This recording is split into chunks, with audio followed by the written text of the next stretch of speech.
Pão Nosso, um livro da coleção Fonte Viva, narrado pelo Espírito Emmanuel e psicografado por Francisco Cândido Xavier.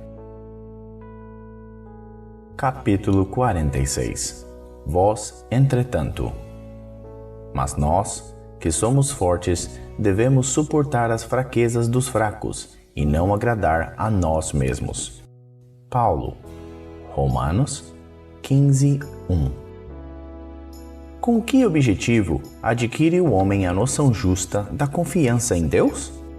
Para furtar-se à luta e viver aguardando o céu? Semelhante atitude não seria compreensível. O discípulo alcança a luz do conhecimento a fim de aplicá-la ao próprio caminho. Concedeu-lhe Jesus um traço do céu, para que o desenvolva e estenda através da terra em que pisa. Receber o sagrado auxílio do Mestre e subtrair-se-lhe à oficina de redenção é testemunhar ignorância extrema. Dar-se a Cristo é trabalhar pelo estabelecimento de seu reino. Os templos terrestres, por ausência de compreensão da verdade, permanecem repletos de almas paralíticas, que desertaram do serviço por anseio de bem-aventurança.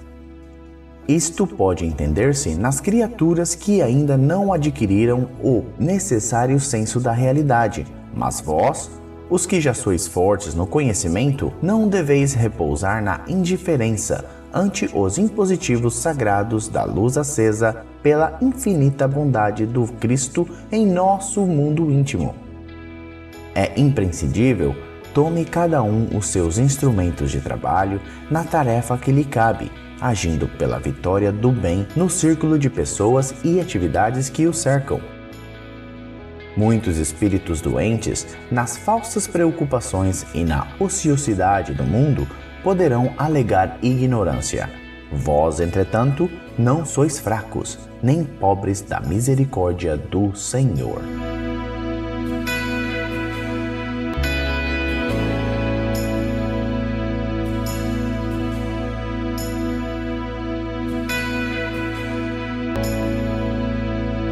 Capítulo 47. O problema de agradar.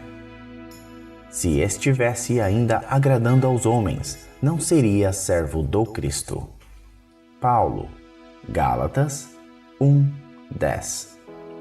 Os sinceros discípulos do Evangelho devem estar muito preocupados com os deveres próprios e com a aprovação isolada e tranquila da consciência, nos trabalhos que foram chamados a executar cada dia, aprendendo a prescindir das opiniões desarrazoadas do mundo. A multidão não saberá dispensar carinho e admiração senão aqueles que lhe satisfazem as exigências e caprichos. Nos conflitos que lhe assinalam a marcha, o aprendiz fiel de Jesus será um trabalhador diferente, que em seus impulsos instintivos ela não poderá compreender. Muita inexperiência e invigilância revelará o mensageiro da Boa Nova que manifeste inquietude com relação aos pareceres do mundo a seu respeito.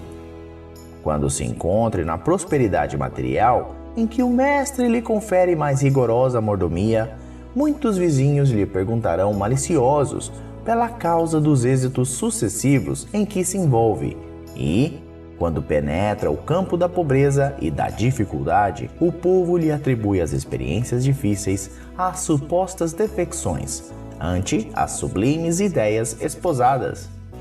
É indispensável trabalhar para os homens como quem sabe que a obra integral pertence a Jesus Cristo. O mundo compreenderá o esforço do servidor sincero, mas em outra oportunidade, quando lhe permita a ascensão evolutiva. Em muitas ocasiões, os pareceres populares equivalem à gritaria das assembleias infantis, que não toleram os educadores mais altamente inspirados nas linhas de ordem e elevação, trabalho e aproveitamento. Que o sincero trabalhador do Cristo, portanto, saiba operar sem a preocupação com os juízos errôneos das criaturas. Jesus o conhece e isto basta.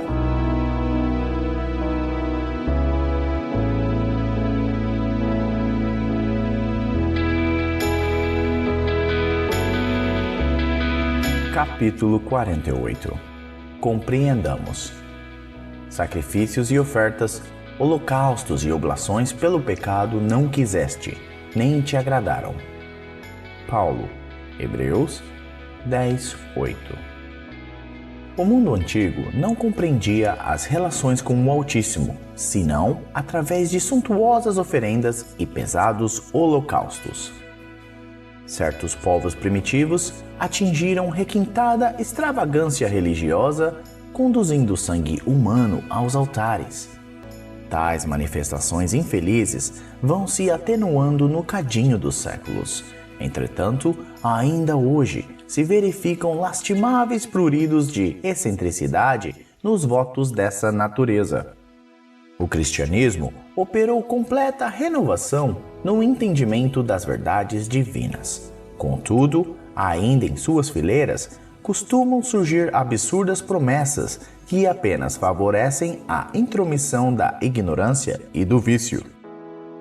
A mais elevada concepção de Deus que podemos abrigar no santuário do Espírito é aquela que Jesus nos apresentou, em nulo revelando Pai amoroso e justo, à espera dos nossos testemunhos de compreensão e de amor.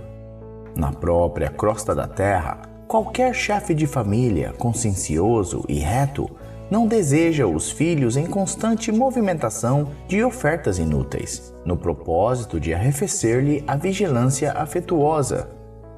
Se tais iniciativas não agradam os progenitores humanos, caprichosos e falíveis, como atribuir semelhante falha ao Todo Misericordioso, no pressuposto de conquistar a benemerência celeste? É indispensável trabalhar contra o criminoso engano. A felicidade real somente é possível no lar cristão do mundo quando seus componentes cumprem as obrigações que lhes competem, ainda mesmo ao preço de heróicas decisões. Com o nosso Pai Celestial, o programa não é diferente, porque o Senhor Supremo não nos pede sacrifícios e lágrimas, e sim ânimo sereno, para aceitar-lhe a vontade sublime, colocando-a em prática.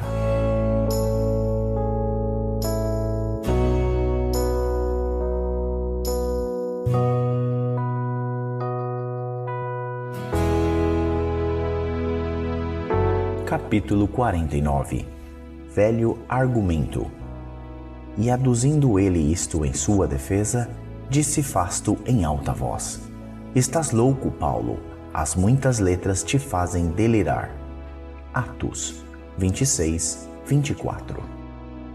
É muito comum lançarem aos discípulos do Evangelho a falsa acusação de loucos, que lhes é imputada pelos círculos cientificistas do século. O argumento é velhíssimo por parte de quantos pretendem fugir à verdade, complacentes com os próprios erros. Há trabalhadores que perdem valioso tempo lamentando que a multidão os classifique como desequilibrados. Isto não constitui razão para contendas estéreis. Muitas vezes, o próprio Mestre foi interpretado por demente e os apóstolos não receberam outra definição. Numa das últimas defesas, vemos o valoroso amigo da gentilidade ante a corte provincial de Cesareia, proclamando as verdades imortais de Cristo Jesus.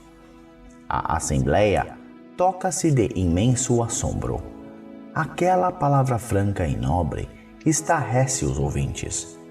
É aí que Pórcio Festo, na qualidade de chefe dos convidados, delibera quebrar a vibração de espanto que domina o ambiente.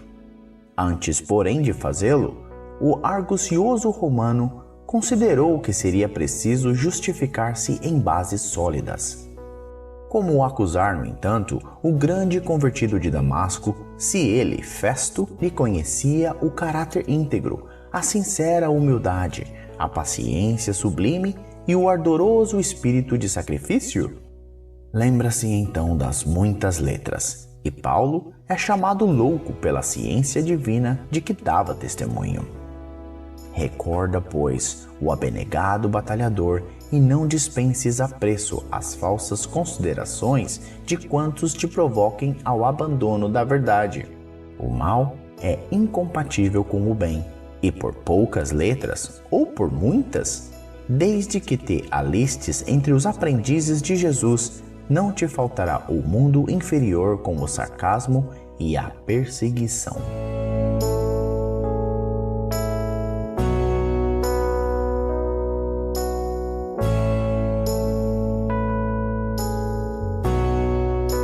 Capítulo 50. Preserva a ti próprio. Vai e não peques mais. Jesus. João 8:11. A semente valiosa que não ajudas pode perder-se. A árvore tenra que não proteges permanece exposta à destruição. A fonte que não amparas poderá secar-se. A água que não distribuis forma pântanos. O fruto não aproveitado apodrece. A terra boa que não defendes é asfixiada pela erva inútil. A enxada que não utilizas cria ferrugem. As flores que não cultivas nem sempre se repetem. O amigo que não conservas foge do teu caminho. A medicação que não respeita na dosagem e na oportunidade que lhe dizem respeito não te beneficia o campo orgânico. Assim também é a graça divina. Se não guardas o favor do alto, respeitando-o em ti mesmo, se não usas os conhecimentos elevados que recebe para benefício da própria felicidade, se não prezas a contribuição que te vem de cima, não te vale da dedicação dos mensageiros espirituais. Debalde improvisarão eles milagres de amor e paciência na solução de teus problemas, porque sem a adesão de tua vontade ao programa regenerativo, todas as medidas salvadoras resultarão imprestáveis. Vai e não peques mais. O ensinamento de Jesus é suficiente e expressivo. O médico divino proporciona a cura, mas se não a conservamos dentro de nós, ninguém poderá prever a extensão e as consequências dos novos desequilíbrios que nos sitiarão à invigilância.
Pão Nosso, um livro da coleção Fonte Viva, narrado pelo Espírito Emmanuel e psicografado por Francisco Cândido Xavier.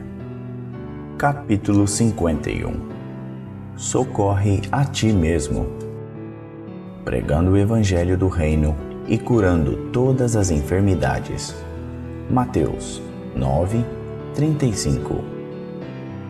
Cura a catarata e a conjuntivite, mas corrige a visão espiritual de teus olhos.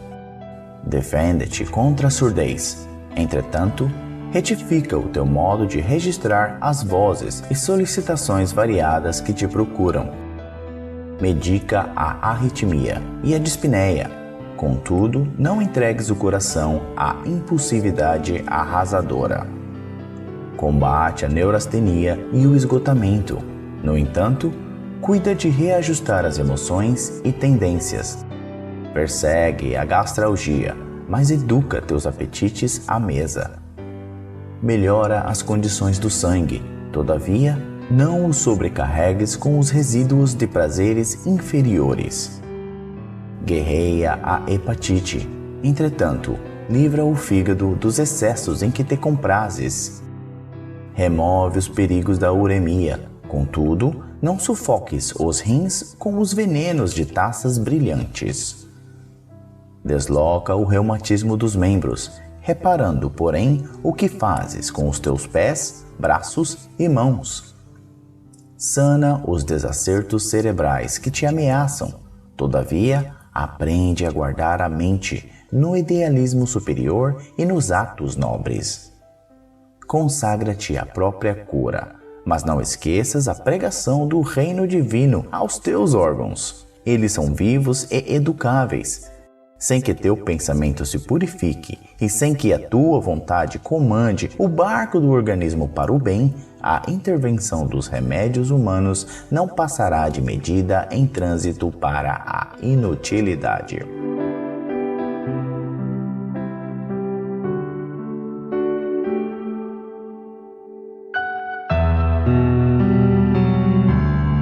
Capítulo 52. Perigos sutis. Não vos façais, pois, idólatras.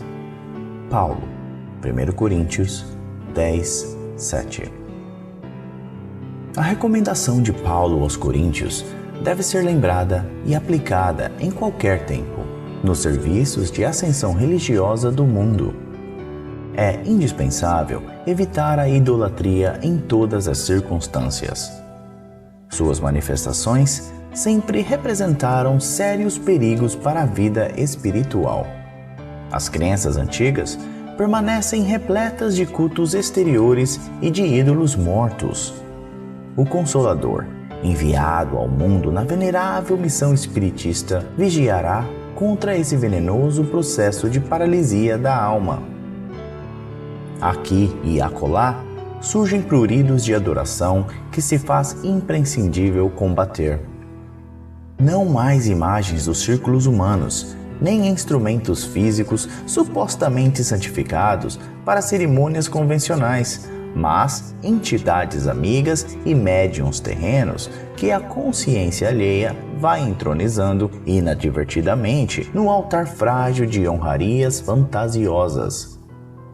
É necessário reconhecer que aí temos um perigo sutil, através do qual inúmeros trabalhadores têm resvalado para o despenhadeiro da inutilidade. As homenagens inoportunas costumam perverter os médios dedicados e inexperientes, além de criarem certa atmosfera de incompreensão, que impede a exteriorização espontânea dos verdadeiros amigos do bem no plano espiritual. Ninguém se esqueça da condição de aperfeiçoamento relativo dos mensageiros desencarnados que se comunicam e do quadro de necessidades imediatas da vida dos medianeiros humanos. Combatamos os ídolos falsos que ameaçam o espiritismo cristão. Utilize cada discípulo os amplos recursos da lei de cooperação. Atire-se ao esforço próprio, com sincero devotamento à tarefa, e lembremo-nos todos de que, no apostolado do Mestre Divino, o amor e a fidelidade a Deus constituíram o tema central.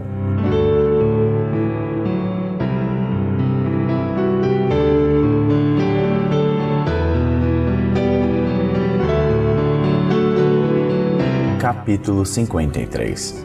Em cadeias. Pelo qual sou embaixador em cadeias, para que possa falar dele livremente, como me convém falar. Paulo, Efésios 6:20. Observamos nesta passagem o apóstolo dos gentios numa afirmativa que parece contraditória à primeira vista. Paulo alega a condição de emissário em cadeias e, simultaneamente, declara que isto ocorre para que possa servir ao Evangelho livremente, quanto convinha.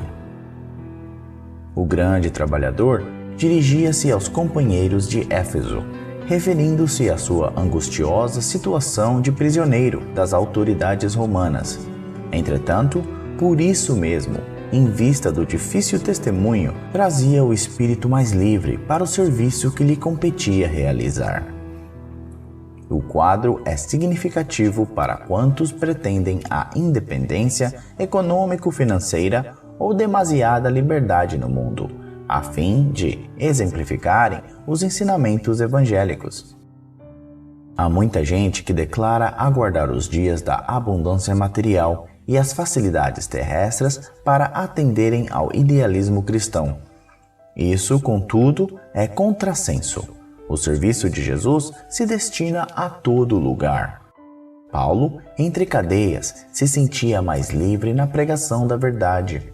Naturalmente, nem todos os discípulos estarão atravessando esses montes culminantes do testemunho. Todos, porém, sem distinção, trazem consigo as santas algemas das obrigações diárias no lar, no trabalho comum, na rotina das horas, no centro da sociedade e da família. Ninguém, portanto, tente quebrar as cadeias em que se encontra, na mentirosa suposição de que se candidatará a melhor posto nas oficinas do Cristo.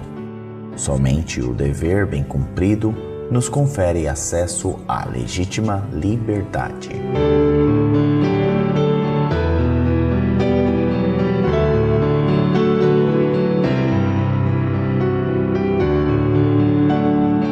Capítulo 54. Razão dos apelos. Pelo que, sendo chamado, vim sem contradizer. Pergunto, pois, por que razão mandastes chamar-me? Pedro, Atos 10:29. A pergunta de Pedro ao centurião Cornélio é traço de grande significação nos Atos Apostólicos. O funcionário romano era conhecido por suas tradições de homem caridoso e reto. Invocava a presença do discípulo de Jesus, atendendo a elevadas razões de ordem moral, após generoso alvitre de um emissário do céu e, contudo, atingindo-lhe o círculo doméstico, o ex-pescador de Cafarnaum interroga sensato: por que razão mandastes chamar-me?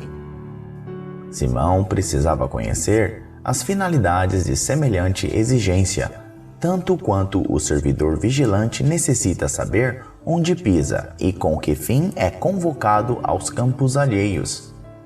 Esse quadro expressivo sugere muitas considerações aos novos aprendizes do Evangelho.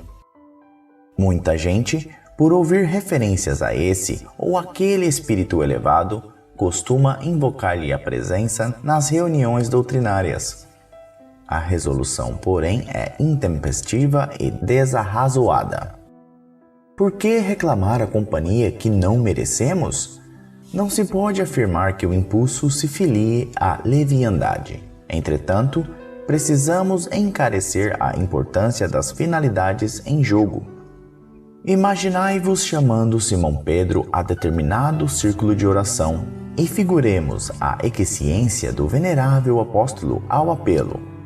Naturalmente, sereis obrigado a expor ao grande emissário celestial os motivos da requisição e, pautando-nos bom senso as nossas atitudes mentais, indaguemos de nós mesmos se possuímos bastante elevação para ver, ouvir e compreender-lhe o Espírito glorioso.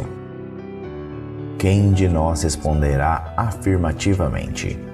Teremos assim suficiente audácia de invocar o sublime Cefas, tão somente para ouvi-lo falar?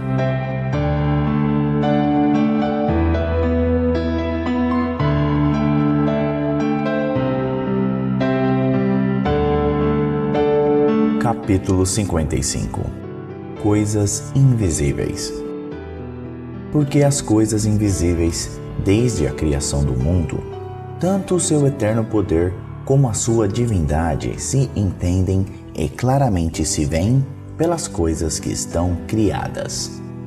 Paulo, Romanos 1:20. O espetáculo da criação universal é a mais forte de todas as manifestações contra o materialismo negativista, filho da ignorância ou da insensatez. São as coisas criadas que falam mais justamente da natureza invisível. Onde há atividade que se desdobre sem base?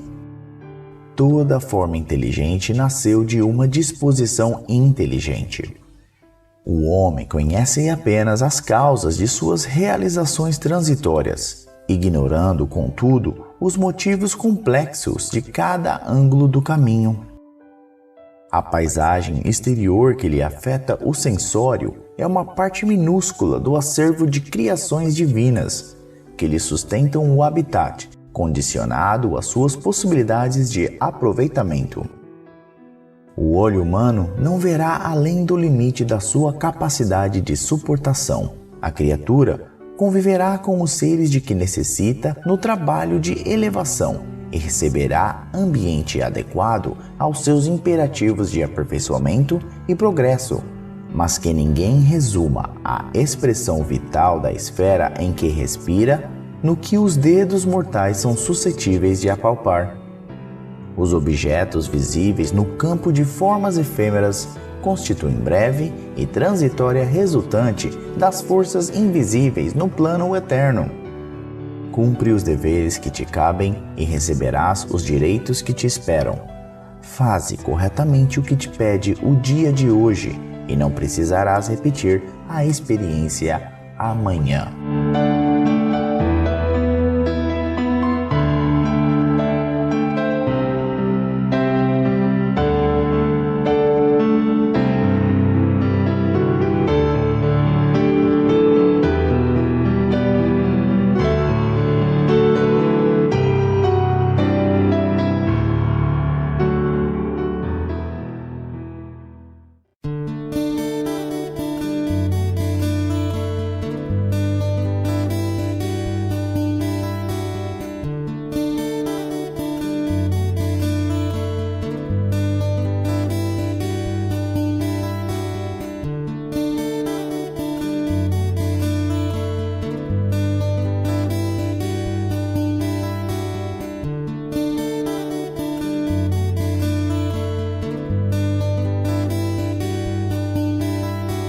Pão Nosso, um livro da coleção Fonte Viva, narrado pelo Espírito Emmanuel e psicografado por Francisco Cândido Xavier. Capítulo 56. Êxitos e insucessos. Sei viver em penúria e sei também viver em abundância. Paulo, Filipenses 4:12. Em cada comunidade social, existem pessoas numerosas, demasiadamente preocupadas quanto aos sucessos particularistas, afirmando-se ansiosas pelo ensejo da evidência. São justamente as que menos se fixam nas posições de destaque, quando convidadas aos postos mais altos do mundo, estragando desastradamente as oportunidades de elevação que a vida lhes confere. Quase sempre, os que aprenderam a suportar a pobreza é que sabem administrar com mais propriedade os recursos materiais. Por esta razão, um tesouro amontoado para quem não trabalhou em sua posse é, muitas vezes, causa de crime, separatividade e perturbação.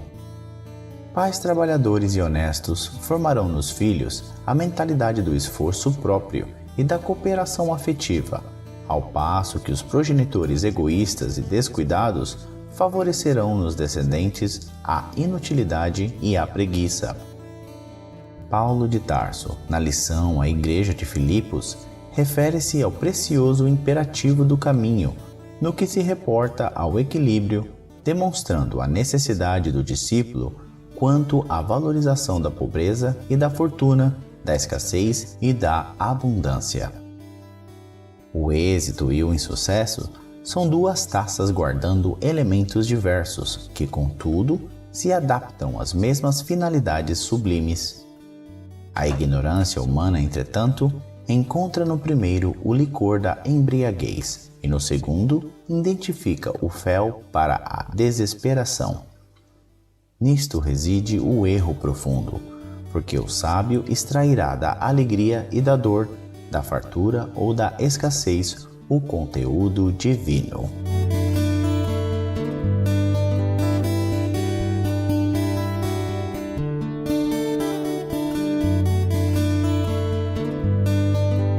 Capítulo 57.